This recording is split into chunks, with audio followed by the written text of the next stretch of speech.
Hola, hola, hola amigos, bienvenidos a un nuevo encuentro de Raíces de Sefarad, como siempre, como cada jueves, con todo lo que pasa en el mundo sefaradí. Tenemos un temazo hoy, un tema, a mí es un tema me gusta mucho, pero vamos a hablar de esto después. Primero, como siempre, te damos la bienvenida. Lili, ¿cómo estás? Hola Marcelo, hola a todos. Ya Marcelo, todas las semanas que nos decís lo mismo, ya no sé qué pensar de tus opiniones, pero sí, Es así, es así. estamos muy contentos de tener nuestro invitado del día de hoy. El tema es muy interesante. Como cada semana nos entusiasma primero a nosotros, así que siempre lo presentamos con mucha energía y con mucho cariño, con mucho agradecimiento para nuestros invitados. A todos ustedes, como siempre, les decimos que es un placer y un gusto que estén aquí cada semana acompañándonos en nuestras propuestas y vamos a presentar lo que va a venir primero. No sin antes, y ya saben que esto es de rigor, que es decir gracias, agradecer a todos los que aportan económicamente algún dinerillo que nos ayuda a pagar las plataformas, los mailings. Ya saben que somos una organización sin fines de lucro, nadie cobra nada, ni Liliana, ni yo, ni ninguno de los disertantes han cobrado absolutamente nada nunca.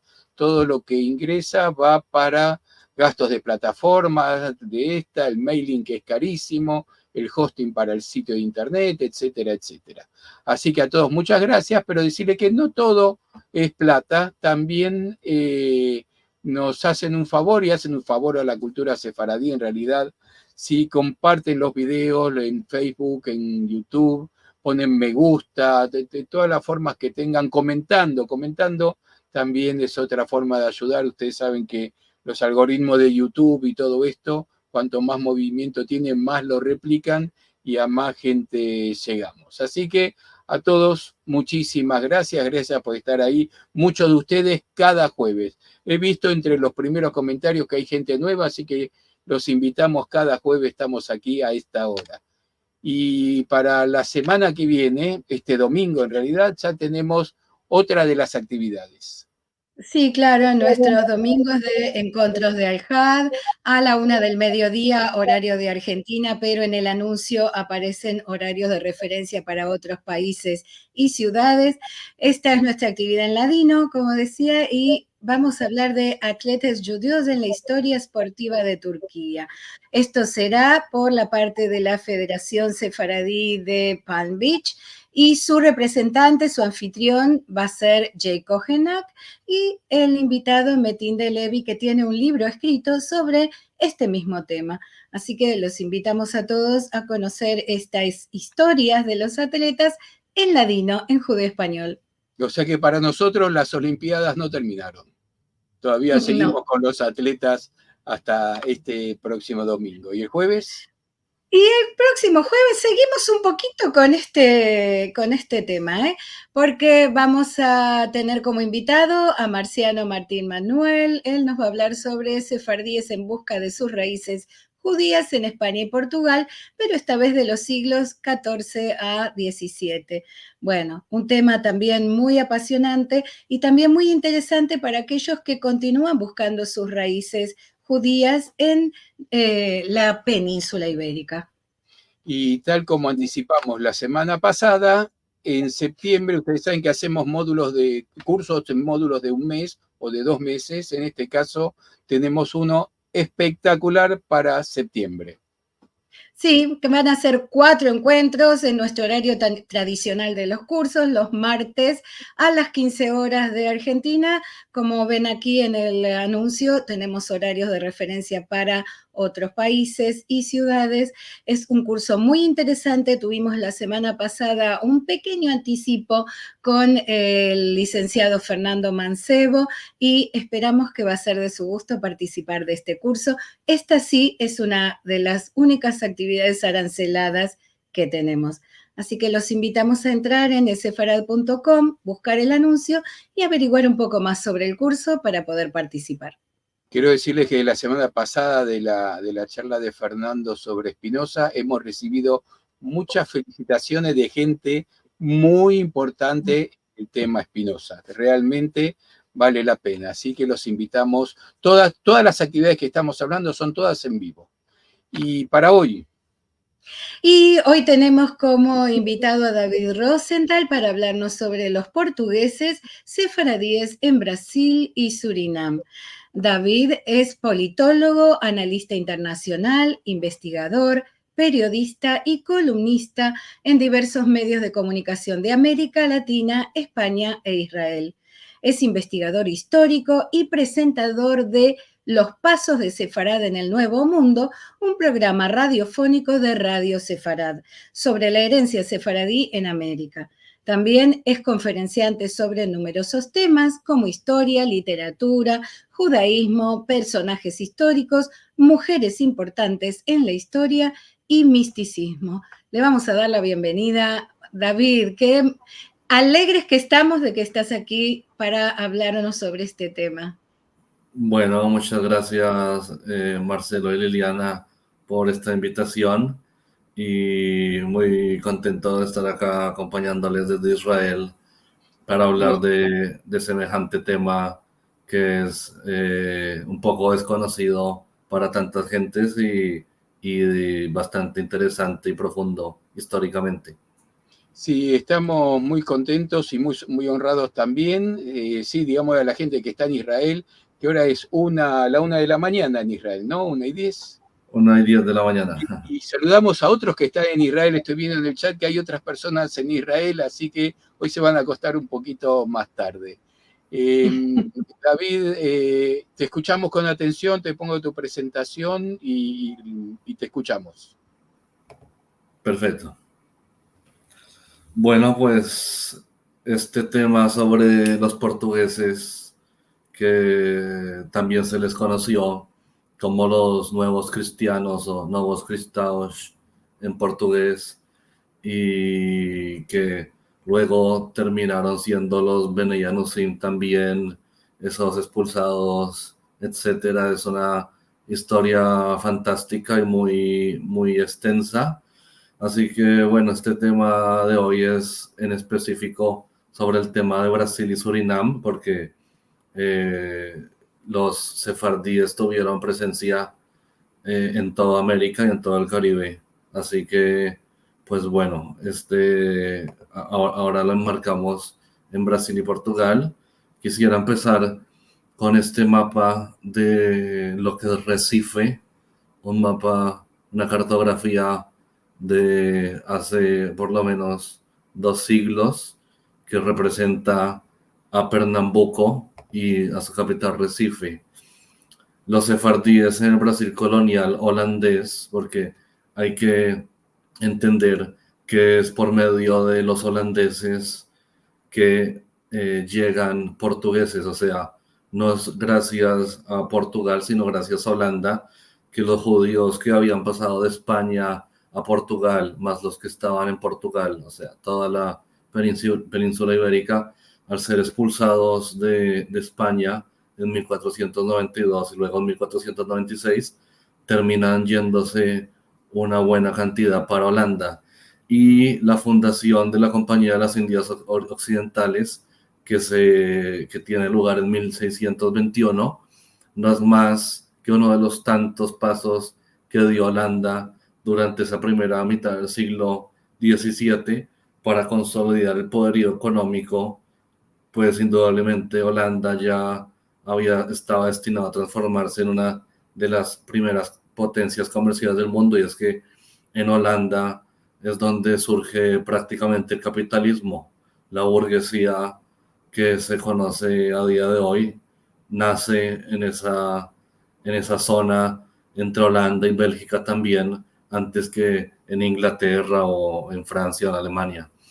La revisión de las primeras listas de personas dispuestas a ayudar con su dinero a la formación de esta Compañía de las Indias Occidentales, que tenía como misión tomar parte de las colonias que pues los españoles y luego los ingleses y los franceses y otras otros países europeos habían ya intentado y habían hecho parte, entonces faltaba Holanda ahí, y demuestra que esto entre 1623 y 1626, esos sefardíes de Ámsterdam, que eran más bien pocos y que en capacidad económica pues ya tenía alguna presencia importante, pero no era lo que luego sería, no invierten más de unos 36.000 florines, que es una suma relativamente pequeña si la comparamos con luego en 1674, en la que un solo miembro, un solo individuo de la comunidad portuguesa de Ámsterdam, Antonio López Suazo, adquirió más de 100.000 florines en acciones. Además, hay que recordar que la sinagoga de Ámsterdam, la gran sinagoga portuguesa y española, que todavía se puede visitar en Ámsterdam, pues es como el epicentro de esa comunidad sefardí, tanto española y portuguesa, en Holanda, y que luego llegaría incluso hasta lo que hoy en día es Nueva York. Pues Nueva York, antes de ser Nueva York, fue Nueva Ámsterdam, o sea, pertenecía a la compañía y al imperio holandés. Acá tenemos un mapa también de Recife y o sea, Pernambuco. Este mapa es de los holandeses, y quisiera hacer énfasis en dos personajes. Uno es el Jajam, el rabino Isaac Aboab da Fonseca, que es el primer rabino registrado que tenemos en el Nuevo Mundo, y a comienzos de 1642, acompañado de un numeroso grupo de judíos, llega a Recife, uno de los 4 rabinos de la congregación Talmud Torah de Ámsterdam, y junto a él viajó otro destacado rabino, Jajam, que significa sabio, y es el título que se usa o se usaba dentro de las comunidades sefaradíes. Bueno, hasta el día de hoy también se utiliza. También venía de esta ciudad de Ámsterdam, aunque originalmente eran portugueses, nacidos en Portugal, de hecho, y es Moses Rafael de Aguilar, quien estaba destinado a reafirmar la vida religiosa de otros sectores de la comunidad judía en Mauricia. Entonces tenemos el rabino da Fonseca, que llega a Recife, y luego este rabino Aguilar, que llega a Mauricia, muy cerca igual de esa zona. Daniel Levi de Barrios, cronista de los sefardíes, habla elogiosamente de los dos rabinos, un cronista de la época. Dice: Rafael de Aguilar da a la agudeza asombro, está en ladino, tu aboab, aliento claro, y al manzar de la ley el mejor o el mejor gusto. También dedica unas líneas a la actividad desplegada por ambos rabinos. Ya en el Brasil colonial, pues tenían 2 sinagogas, que era y es algo histórico para Brasil y para el Nuevo Mundo, para América. Una en el arrecife se ilumina con Abuab, con Aguilar se aumenta otra, angélica en nombre y doctrina. Acá unos versos que son parte de la cultura ladina, de la cultura sefaradí. Y bueno, acá una imagen del rabino, del erudito, cabalista y escritor, exégeta de la Torá del judaísmo. En 1656 fue uno de los varios ancianos de la comunidad judía portuguesa en Ámsterdam, y durante un tiempo en el Brasil holandés, antes de la reconquista portuguesa, porque los judíos llegan a tener una presencia importante y un auge en todas las zonas donde se asientan de la América y del Caribe, pero siempre oyéndole a la Inquisición, siempre oyéndole a ese fantasma de España y de Portugal, y que en Holanda era todo lo contrario. O sea, Holanda era un país moderno, con un pensamiento liberal y laico. Y fue uno de los líderes religiosos que excomulgó a Baruch Spinoza, que pues Baruch Spinoza es la figura más importante tal vez de esa comunidad sefardí portuguesa de Holanda.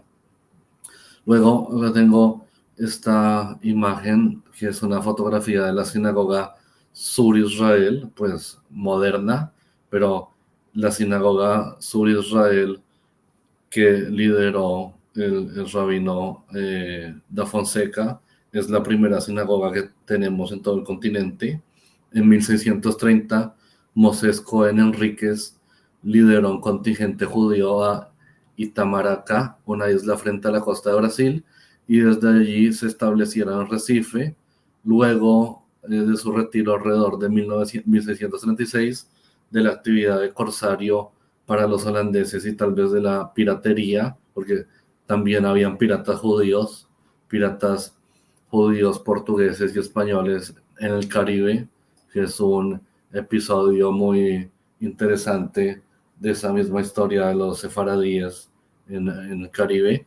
Y bueno, Cohen Enríquez ayudó a su hermano, que era Abraham Cohen, a establecer la sinagoga acá al sur Israel, que es quizá una de las únicas sinagogas que fue pues establecida por un pirata, ¿no? O sea, en toda la historia del judaísmo.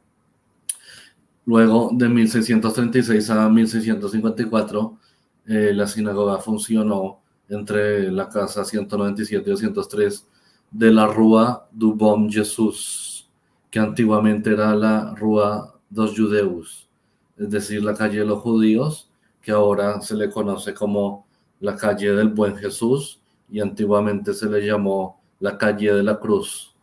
Y este lugar, este barrio, digamos, floreció a mediados del siglo XVII, cuando los holandeses controlaron brevemente esta parte del noreste de Brasil.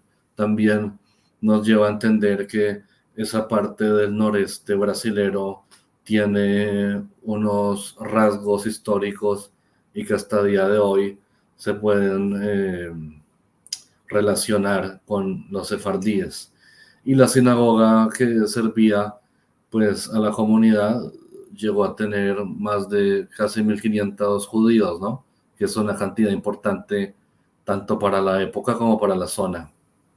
Tenía cantor Josué Velocino y el rabino da Fonseca, que habían sido enviados de Ámsterdam a Recife en 1642. En 1654 los holandeses se rindieron a los portugueses, solo después de que los judíos se les garantizara un paso seguro desde la colonia, evadiendo la persecución portuguesa. Da Fonseca y Cohen Enríquez, así como la mayoría de los judíos de la colonia holandesa, se fueron, porque igual siempre que llegaba Portugal o que estaba la presencia española, pues eso significaba estar perseguido por la Inquisición, ¿no? Entonces, pues no había de otra. De todos modos, a estos portugueses o holandeses se les conocía como portugueses, como la nación hebrea, que pues era todo lo que significó los sefarditas. Luego el rabino Moisés Rafael de Aguilar, que también es una figura importante, gramático y erudito hebreo, escribió más de 20 libros sobre tantos temas como, bueno, temas bíblicos, gramática hebrea, libros de ley judía y tratados sobre lógica aristotélica y literatura clásica griega y romana. Eran unos rabinos de alto nivel en Ámsterdam. Todos venían de Talmud Torah. Enseñó en Etz Haim y dirigió una exitosa escuela privada de 1636 a 1654. Esa sinagoga funcionó en el sitio de las casas, sí. Pero también estaba la sinagoga Magen Abraham, que de esa sinagoga no tenemos ninguna data, porque pues es algo que no quedó nada. Y acá está de nuevo la calle del Buen Jesús, antiguamente la calle de los judíos, unas imágenes interesantes de la época. Bueno. Y en Recife, que es la parte en la que me enfoco del Brasil colonial holandés, donde llegan los sefardíes, un número importante tenía sus casas en Bokestrat. O sea, acá tenemos puros nombres holandeses, a pesar de que eran portugueses, pues al llegar con Holanda, todos los nombres y todo estaba relacionado, era con lo neerlandés. Y esto estaba en las inmediaciones de una guardia militar que se llamaba Bokkenwacht, que tiene la lógica de que estaban bien protegidos, digamos, por medio de los militares y de las fuerzas holandesas. Y por la gran concentración de población judía en esta calle, se le conocía como Jodenstraat, es decir, la calle de los judíos, que luego los cristianos la cristianizarían con el nombre de calle del Buen Jesús.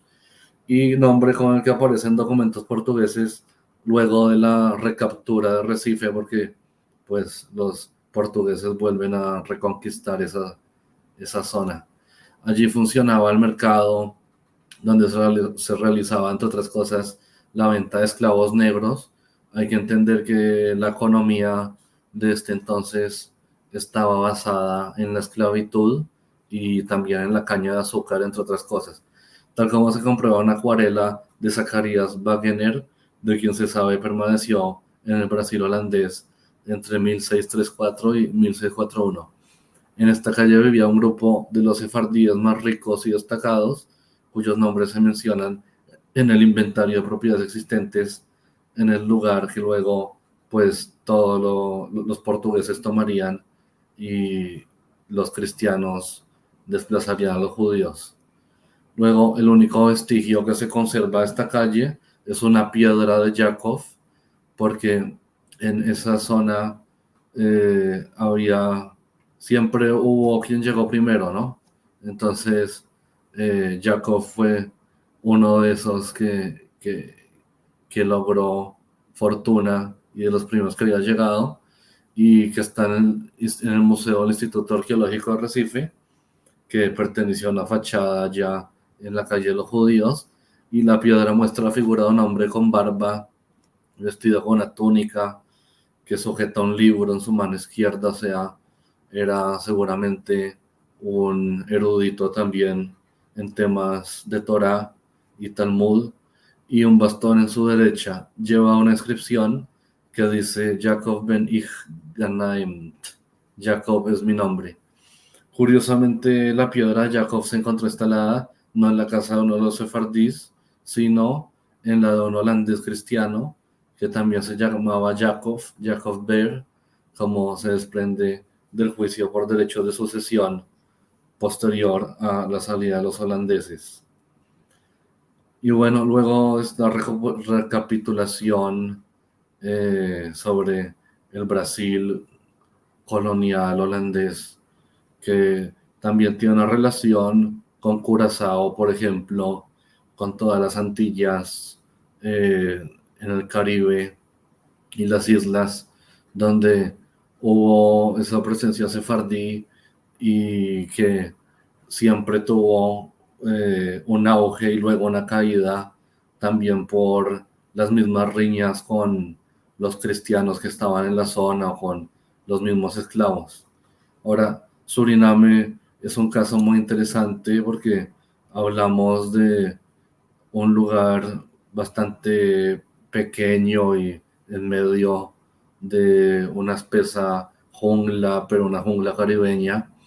Hoy en día Suriname es el único país donde se habla holandés oficialmente de Sudamérica, y además es el más pequeño de toda la región. Y quisiera traer acá un libro de 1900 para introducir al tema de Suriname, que se llama Contribuciones a la historia de los judíos en Surinam, escrito por el profesor Richard Gotheil de la Universidad de Columbia, que hizo un viaje a finales del siglo antepasado y luego publicó este libro. Hace unos años, rebuscando en las librerías de Ámsterdam, me topé con una serie de cartas y mapas de Surinam que son de interés para la historia local de los judíos de Surinam, y más concretamente de Paramaribo, que hoy en día es la capital de Surinam. Estos mapas de la ciudad de Paramaribo, de la ciudad y de Surinam, son de 1750 y 1780. Acá hay esta litografía, esta interesante imagen en la que se puede ver lo que es totalmente un lugar paradisíaco en medio de esas costas del Caribe, y también que introduciéndose más allá está pues toda la jungla, y que pertenecía a aborígenes que eran arahuacos, originalmente unas tribus indígenas caníbales y demás. Y acá hay otro mapa de ese Suriname, y traigo acá apartados del libro donde se puede ver que cuando llegan los judíos llegan con los ingleses, porque son los ingleses quienes toman esta zona. Luego serían los holandeses, porque los ingleses eh, pelean con los holandeses y los holandeses con los ingleses a ver quién domina más el Caribe y América, ¿no? Por eso Nueva Ámsterdam era holandesa, y luego se la ceden a los ingleses, y los ingleses le ceden a los holandeses Suriname, por ejemplo. Entonces, acá tenemos en esta lista, pues, todos nombres judíos, y acá especifica en algunos casos cuántos acres, cuánta posesión de tierra tenían estos judíos, que se dedicaban principalmente pues al negocio de la caña, y el negocio de la caña de azúcar, que para los que no saben es un negocio muy judío.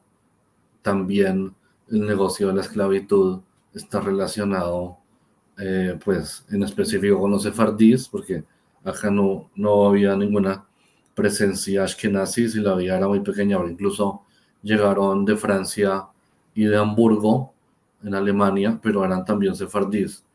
Acá tenemos nombres muy hebraicos, también portugueses y un poco holandeses, que hacen parte de estas listas de los primeros miembros, que luego fue creciendo, ¿no? Hasta llegar a tener una comunidad de hasta 2.000 personas.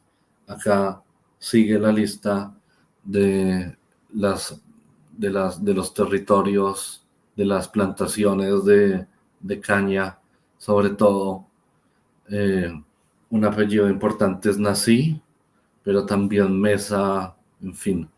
Y acá se puede ver también un mapa más pequeño, como de el tema ya de las plantaciones. David Nací es un líder de esa comunidad de Suriname. Él es quien también deja en sus crónicas lo que se vivió en ese entonces. Y bueno, volviendo al libro del profesor, o sea, tomando un apartado, escribió: he seleccionado en la siguiente lista aquellas plantaciones que evidentemente pertenecían a judíos, utilizando como guía los nombres de los dueños, que son indicación bastante segura de esa presencia, ¿no?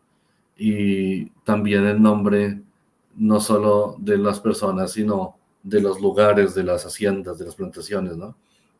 Por ejemplo, Rama, Carmel, Hebrón, Moría, Mahanaim, Menahem, Sukkot, Bersaba, Namoe, Aram, Petagenaim.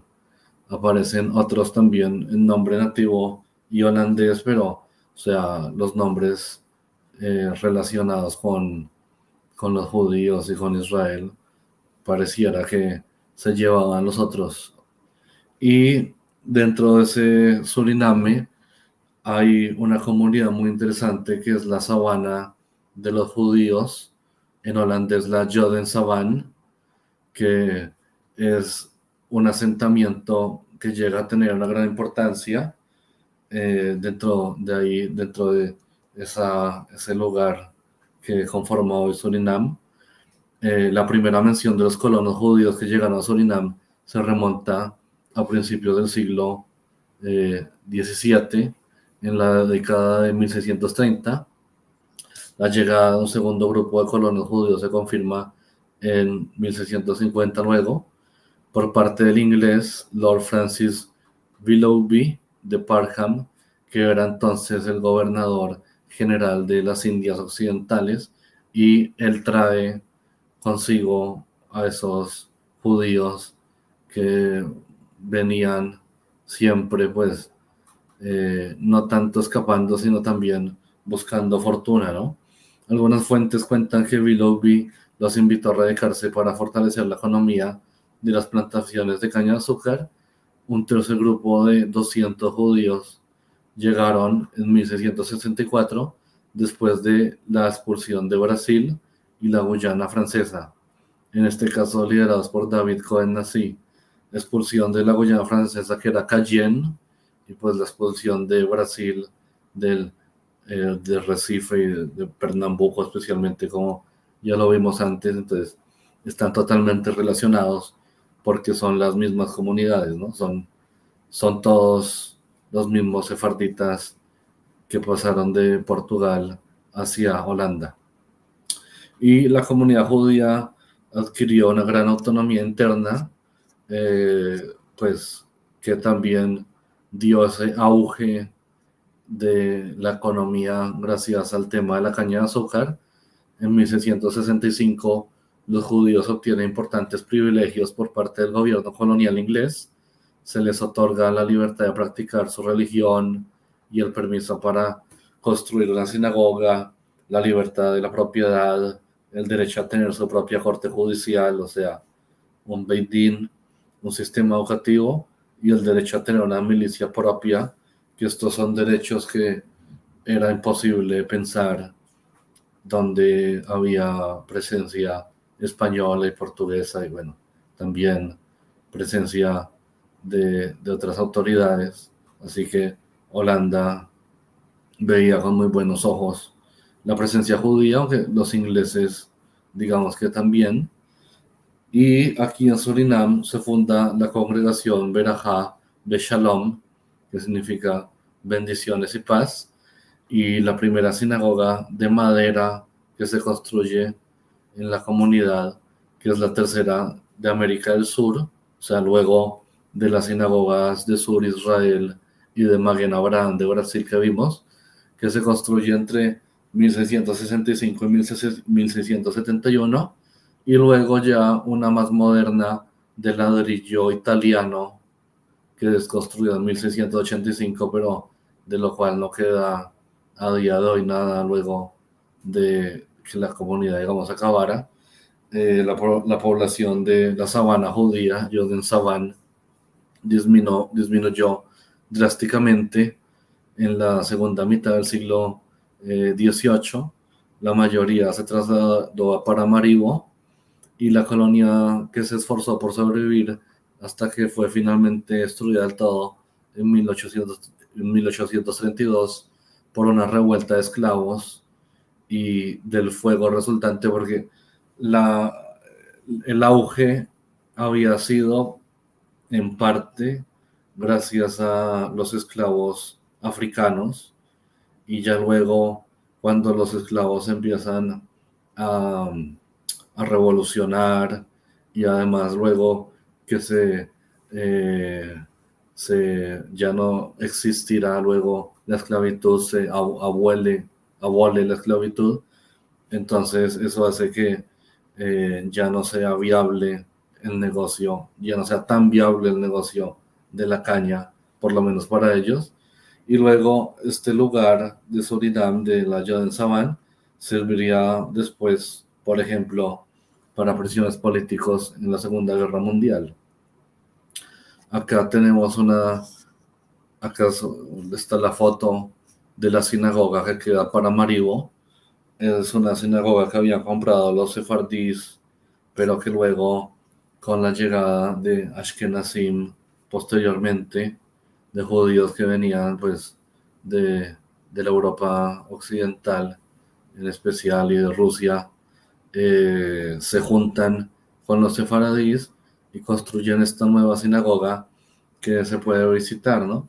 Pero además es todavía un destino importante turístico para los holandeses y para los israelíes y los judíos en general, visitar el cementerio. Hay un cementerio judío, hay unas ruinas de un cementerio judío en la sabana judía, pues también está lo que quedó, las ruinas de la sinagoga esa que tenía ladrillo italiano, aunque todo fue quemado y con el paso del tiempo es difícil encontrar esos vestigios, esos remanentes de lo que fueron esas comunidades, pero en toda América Latina y el Caribe aún se alcanzan a encontrar cosas que tienen una antigüedad importante de 300, 200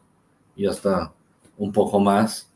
Y pues bueno, yo creo que las comunidades sefardíes que todavía se mantienen, o por lo menos quienes mantienen todavía estas sinagogas que quedan, así sea como museo, pues es muy importante para, para la cultura y para la preservación del mundo sefardí.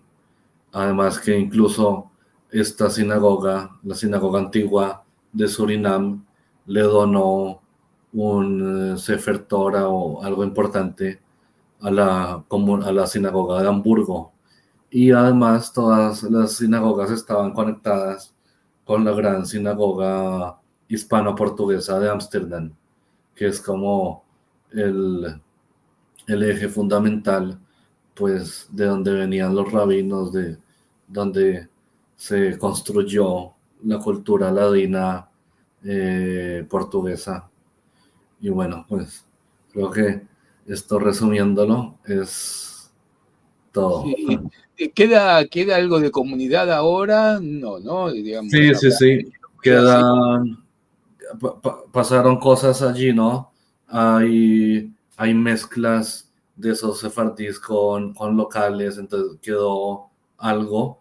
Y ahorita estaba leyendo que hay unas 100 personas que, pues, digamos, mantienen la sinagoga, aunque no hay rabino, ¿no? Pero sí hay algo de presencia judía a día de hoy en todos los lugares donde quedó alguna sinagoga o algo de presencia judía queda, así sea, digamos, una presencia judía ya un poco más criolla o lo que sea. Sí, sí. A raíz de un artículo que recibimos hace muy poco, encontré esto que les voy a mostrar, que es esto. Ahí va.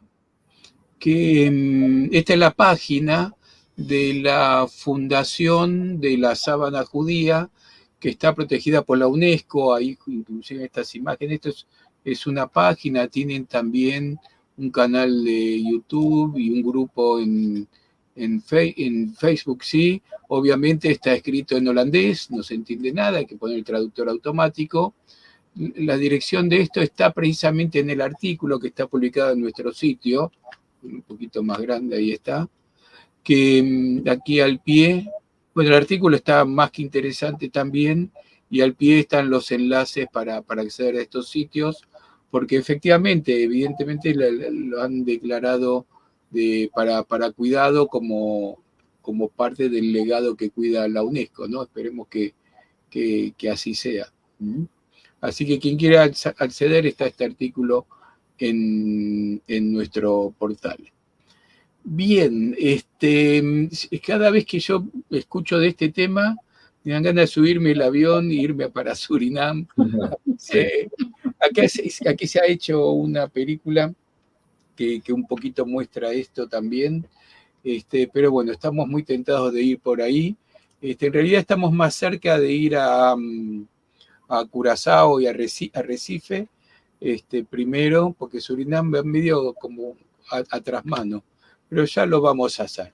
Hay algunas preguntas también que te hace aquí la gente y algunos saludos. Si te parece, Lili, vamos con ellos. Vamos, seguro. Estaba Ida Gustad. Bueno, hay mucha gente nueva que se ve que son conocidos tuyos, David, así que los invitamos cada jueves. Saludo a Ida. ¿Mm? ¿Quién más? Está Ibebisi, que para mí es Ibebisi, no sé el nombre, ella o él, para mí es ella por el nombre, colecciona mucho material del mundo sefaradí, así que gracias por estar, Ibebisi, y te invitamos a que nos digas cómo te llamas. Y si sos mujer o sos varón, no es que sea importante.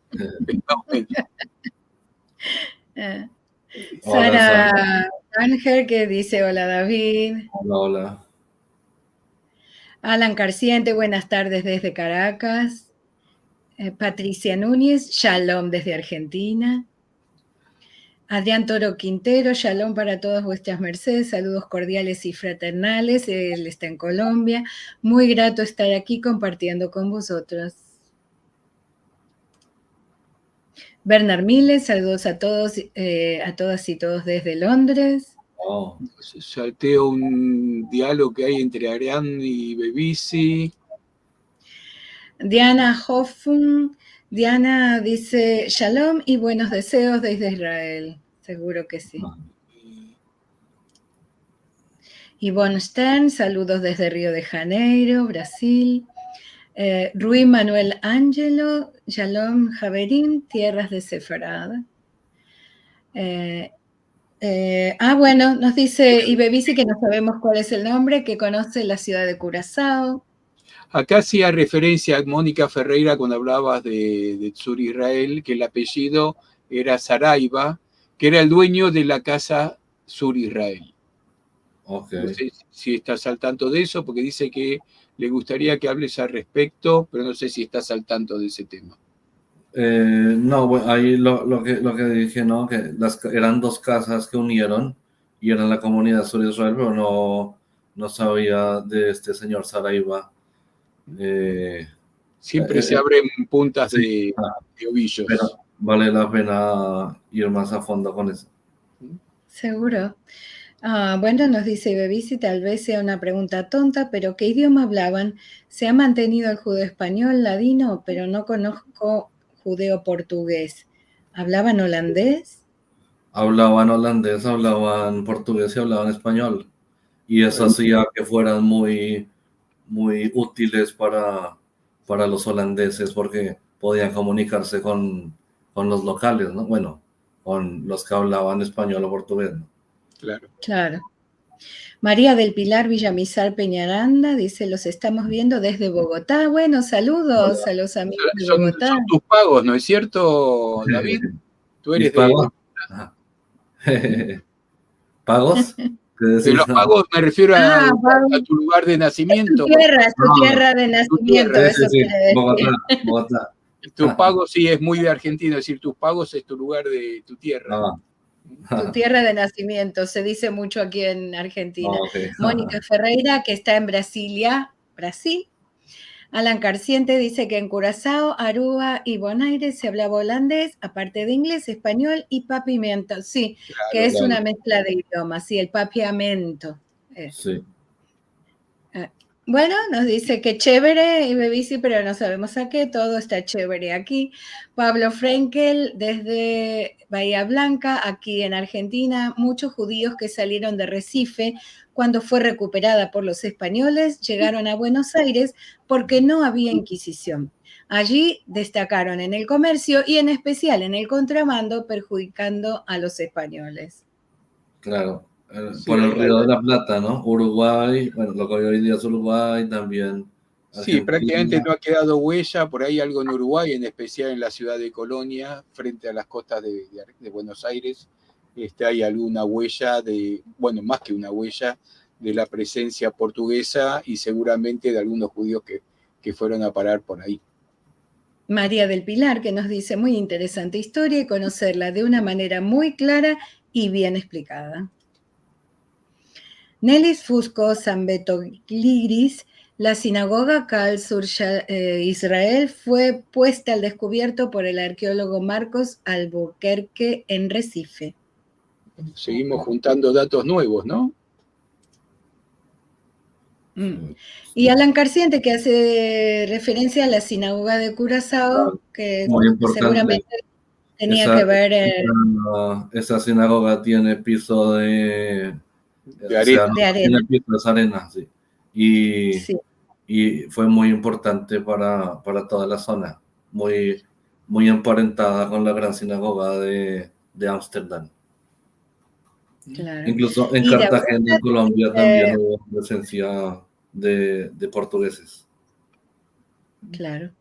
Y Dagusta, que dice: hola a todos, David, un gusto escucharte. Hola, Ida. Un saludo en donde estés, si estás en Cuba. Pansy, bueno, ya le hemos contestado con el tema de las lenguas. Las lenguas, Ira que Saluda, manda Ida. saludos y Shabbat Shalom.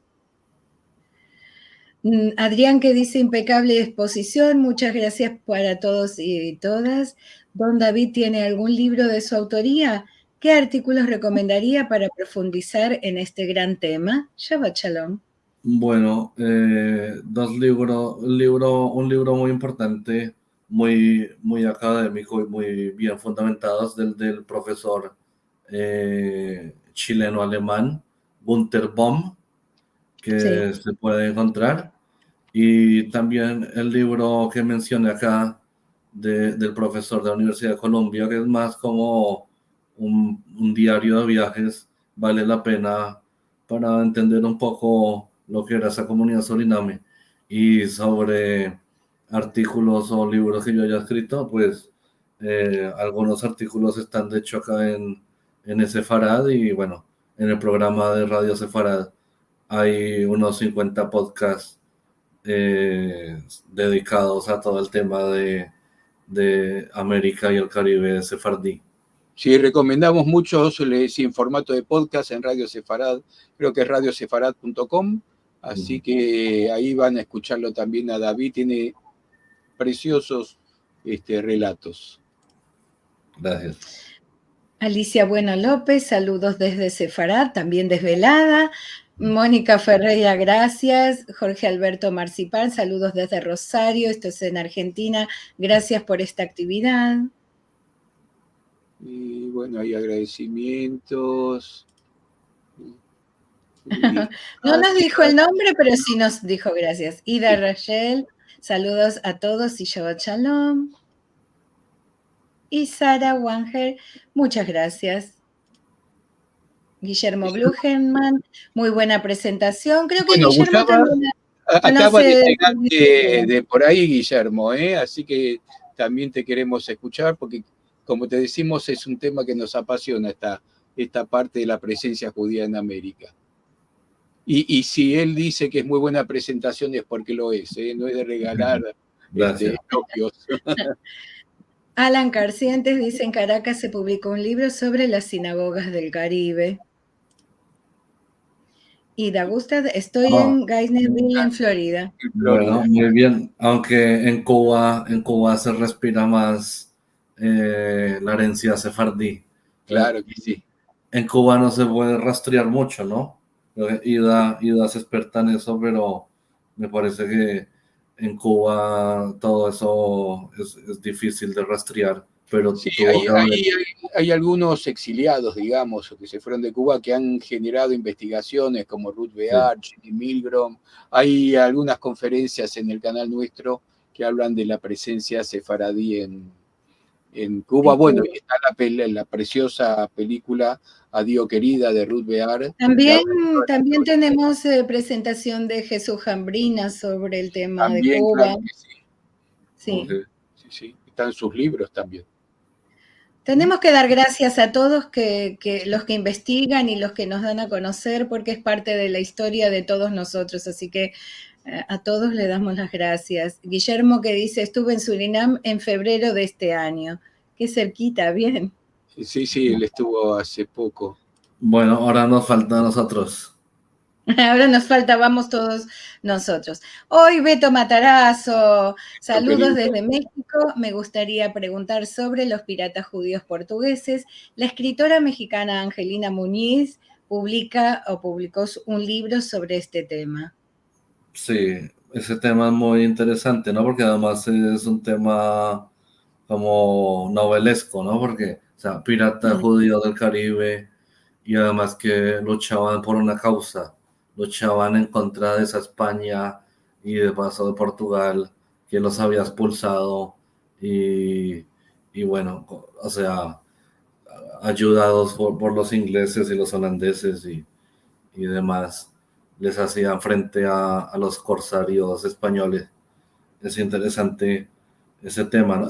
Enríquez es uno de los más importantes que Creo lo que mencioné. tuvimos alguna charla sobre los Tuvimos piratas hace un judíos. par de años, pero podemos volver sobre el tema, seguramente. Podemos volver sobre eso invitando a alguien más a Bueno, nos quedan comentárselo. 2 mensajecitos nomás. Uno de Nelsis, que te felicita. Gracias. Ay, mirá, pero Nelsis es arqueólogo en Colonia del Sacramento. Haberlo Justo sabido. que hablábamos de esto. Nosotros hemos ido a Colonia, inclusive ver esa supuesta migbe que estaría ahí en el hotel, en un costadito. Y mirá, Nelsis, escríbenos por favor a nuestro, entra a nuestro portal, nos escribes que quisiéramos estar en contacto contigo, porque nosotros hicimos el recorrido pseudo judío de Colonia y no nos quedamos conformes. Así que si eres arqueóloga, nos vienes muy bien. Bueno, y esos fueron todos los mensajes. David, buenísimo. Me has nuevamente levantado las ganas de ir por esos lugares, porque la historia es apasionante, uno puede imaginarse las escenas de esos tiempos, primero luchando con los barcos para llegar hasta esos lugares y con la fuerza de la voluntad y de la fe, en este caso, construir esas primeras sinagogas. Hay una discusión sobre la primera sinagoga, hay quien habla, tenemos un conocido peruano que dice que estaba en Perú, pero eso es otra historia. Para nosotros estas son por lo menos las más emblemáticas. De esta se tiene crónica, o sea, se sabe que existieron, bueno, y de la sur de Israel todavía queda algo, ¿no? Pero sí. bueno, ¿El edificio es el mismo? Sí, es exactamente el edificio. Sí, claro, pero restaurado y todo, pero ahí quedaba, claro. Sí, claro. En esa casa era. Pero seguramente pudo haber sinagogas más viejas, sino que no quedó nada, que además sí era de conversos que se ocultaban de los criptojudíos. Sí, es que sabemos que también muchas veces las sinagogas eran una habitación en la casa de una familia antes de ser una construcción específica, así que muchas de ellas no tienen ningún rastro que podamos conocer. Tenemos también un mensaje de Instagram de Cotas, que además de saludar, pregunta si dejamos el directo subido. Sí, claro que sí. Todos los videos, todas las charlas, todo lo que estamos haciendo está en nuestro canal de YouTube. Ahí pongo la dirección, youtube.com/sfarad. Están todos. Esto inmediatamente que terminemos ya está en el canal de YouTube. Así que esta noche, cuando se acuestan, puede funcionar como podcast también y se quedan escuchando. Estamos, a propósito de esto, hasta antes de empezar nos faltaban 21 suscriptos para llegar a los 6.000. Así que los invito, hagan clic, por favor, a ver si llegamos a los 6.000, que es un número que es poco en comparación con los grandes streamers, pero para lo que es el mundo sefaradí es mucho y eso nos pone muy orgullosos. Seguro. A ver si llegamos rápido. Sí. Nelsis, te espera tu visita, David. Gracias, en Uruguay, si ¿no? Por aquí nos vamos juntos a Colonia. En Uruguay, claro. Nos avisas si vienes para este lado y nos vamos todos a conocer Colonia de la mano de Nelsis. Qué bueno. Bueno, Lili, nos vamos. David, muchísimas gracias. Ha sido un placer, un honor. Es tu primer contacto con nosotros, pero no va a ser el último. Muchísimas gracias. Muchas gracias. Recuerda que leíste un artículo mío de Doña Gracia. Sí, ya lo hablamos con Liliana para agendarlo. Porque también se relaciona con el tema con la salida de los judíos portugueses. Así que todo está atado. Gracias también a todos los que estuvieron presentes. Estuvieron en Israel, tan locos, son las 2 de la mañana, tienen que irse a dormir. Sí. Y Les agradecemos muchísimo a todos. El deseo de paz y que todo se tranquilice en Israel, que está muy, muy alterada la cosa. Hacemos votos porque ahí se calmen todos. Siguen mandando mensajes que quedarán en el chat de Eva Cabrisky, que estuvo de vacaciones cerca de Recife y visitaron las sinagogas. Tiene muchas fotos. Bueno, gracias a todos. Así que les recordamos, sí, qué es lo que se viene estos días, Lili. Sí, claro, tenemos un curso nuevo dentro de nuestro ciclo anual, serán los martes de septiembre, todas las clases son en vivo, son 4 clases de los martes de septiembre, pero además quedan grabadas para los participantes del curso. Este curso no es gratuito, así que hay que inscribirse a él. Pero para los que están en horarios inconvenientes o los que no pueden asistir a alguna clase en vivo para intercambiar opiniones con el profesor, también pueden obtener los videos de las clases. Así que los invitamos a todos a participar en nuestro curso sobre Baruch Spinoza y el pensamiento judío con el licenciado Fernando Mancebo. Y seguimos con los judíos holandeses, estamos todos por ese lado estos días. Bueno, este próximo domingo, dentro de muy poquito, tenemos nuestra actividad de encuentros de Al-Had en ladino, en judeo-español. Vamos a hablar sobre los atletas judíos en la historia deportiva de Turquía. Esta es una actividad en ladino, pero se entiende perfectamente para los que hablan el castellano. Esto será con Jay Kohenak como anfitrión por parte de la Federación Sefaradí de Palm Beach y su invitado será Metin Delevi, que escribió un libro sobre este tema.